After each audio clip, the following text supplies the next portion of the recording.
Assalamualaikum warahmatullahi wabarakatuh. Yang kami hormati Ibu Bening Kambuna STMT selaku dosen pengampu mata kuliah Pirometalurgi. Kami dari kelompok 7 akan mempresentasikan terkait converting. Next.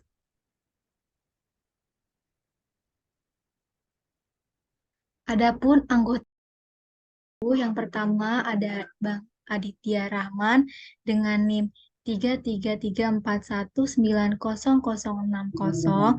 Saya sendiri Rina Mariani dengan NIM 333420023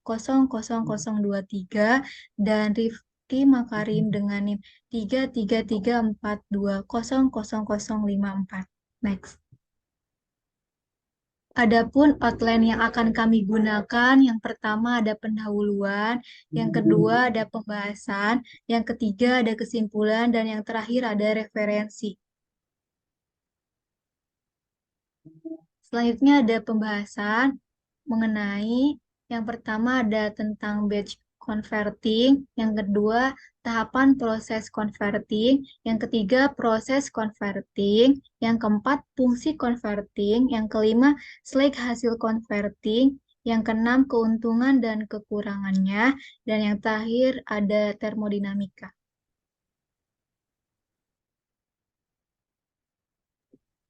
Ya, masuk ke batch converting. Jadi dalam melakukan batch converting, alat yang umum digunakan ialah Pearce-Smith converter yang memiliki proses semburan dari gas oksigen yang berada di bagian tengah converter. Sehingga udara masuk melalui saluran tersebut dan terdapat mouth di bagian atasnya yang umumnya digunakan untuk memasukkan silika flux. Namun di converter ini juga terdapat tembakan yang diperlukan untuk penambahan flux dengan menggunakan tekanan. Adapun dari gambar berikut skema yang dapat dilihat dari gambar di bawah ini. Di sana terdapat liquid B dan C. Liquid B adalah mate yang kita inginkan untuk dioksidasi dan liquid C adalah tembaga cair. Adapun material utama untuk melakukan proses converting ialah mate dari proses melting termasuk silika flux, udara, dan oksigen murni.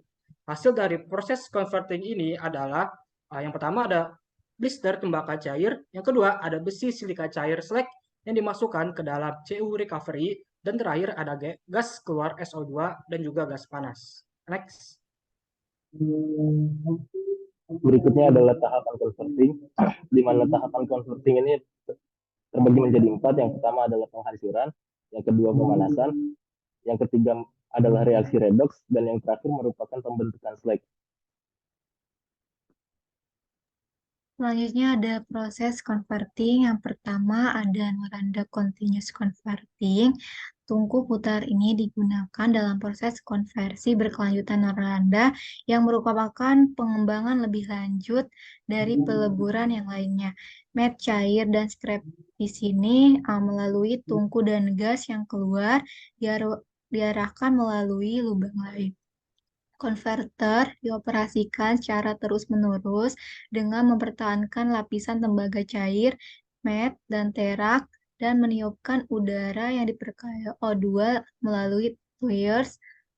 Met cair yang mengandung 65-70% tembaga, 5-10% besi, dan 20-24 belerang saat dituangkan ke dalam konverter bergabung dengan met yang berada di antara tembaga cair dan perak cairnya. Selanjutnya ada autokompu flash converter. Proses konversi berkelanjutan autokompu adalah pengembangan selanjutnya dari peleburan kilat autokompu. Unit konversi pertama ini dipasang tahun 1995. Dalam proses ini, flash furnace digunakan untuk mengubah butiran met menjadi tembaga cair. Selanjutnya ada Mitsubishi Continuous Converter. Dalam proses konversi kontinu Mitsubishi, udara yang diperkaya O2 akan dihembuskan melalui tombak ke bawah permukaan rendaman tembaga terak met cair yang terkandung dalam konverter yang berdiameter sekitar 12,5 meter. Proses ini telah beroperasi sejak tahun 1974. Next. Oke, masuk ke fungsi dilakukannya converting. Jadi fungsi dari proses converting ini berbeda bergantung pada jenis logam atau biji yang sedang diolah. Tetapi secara umum tujuan utamanya adalah untuk mengubah konsentrasi atau sifat-sifat logam yang diinginkan dalam biji atau campuran logam. Fungsi pertama yaitu untuk mereduksi oksida besi.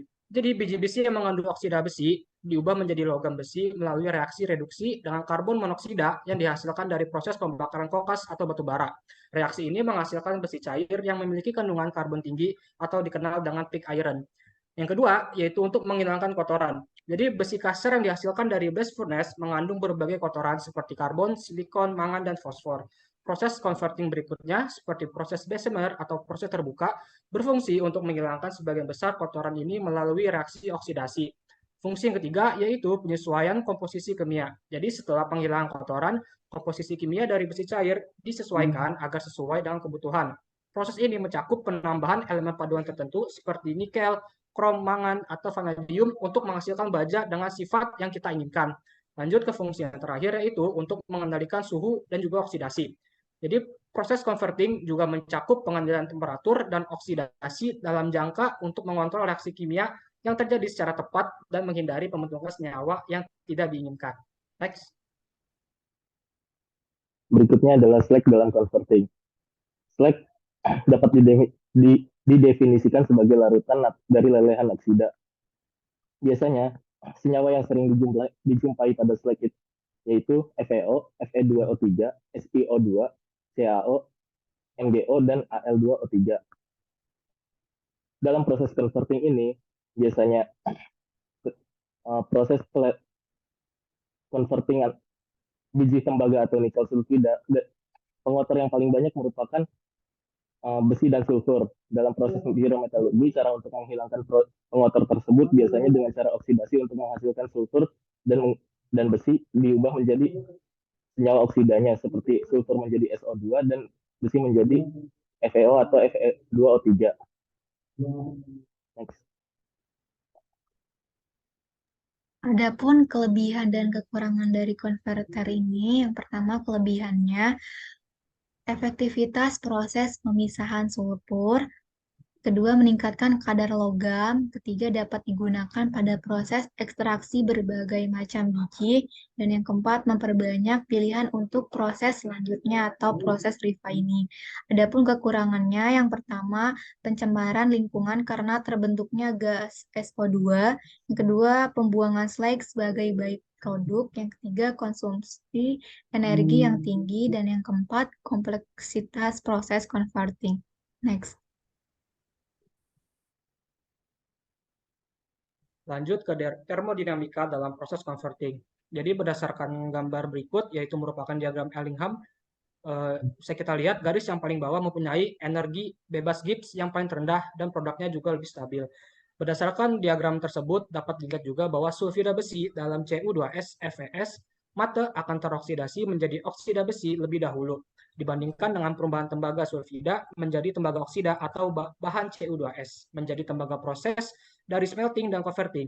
Dasarnya adalah untuk menghilangkan FeO yang lebih stabil dan dilihat dari energi bebas Gibbs formasi dari FeO per mol oksigen lebih bernilai negatif dibandingkan dengan tembaga pada oksida atau tembaga. Next. Yang terakhir adalah kesimpulan. Proses converting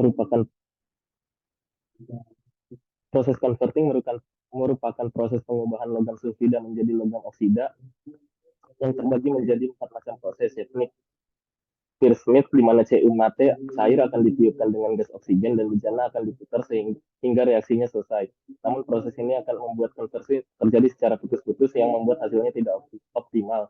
Sehingga dibuatlah teknologi lain seperti Noranda Continuous Converter, Flash Autocompu Converter, dan Mitsubishi Continuous Converter. Selain dapat meningkatkan kadar Cu, proses ini juga menghasilkan slag di mana SiO2 ditambahkan sebagai flux. Senyawa-senyawa yang umumnya berada dalam slag adalah senyawa FeO, Fe2O3, CaO, MgO, SiO2, dan Al2O3. Adapun referensi yang kami gunakan yaitu next. Terima kasih.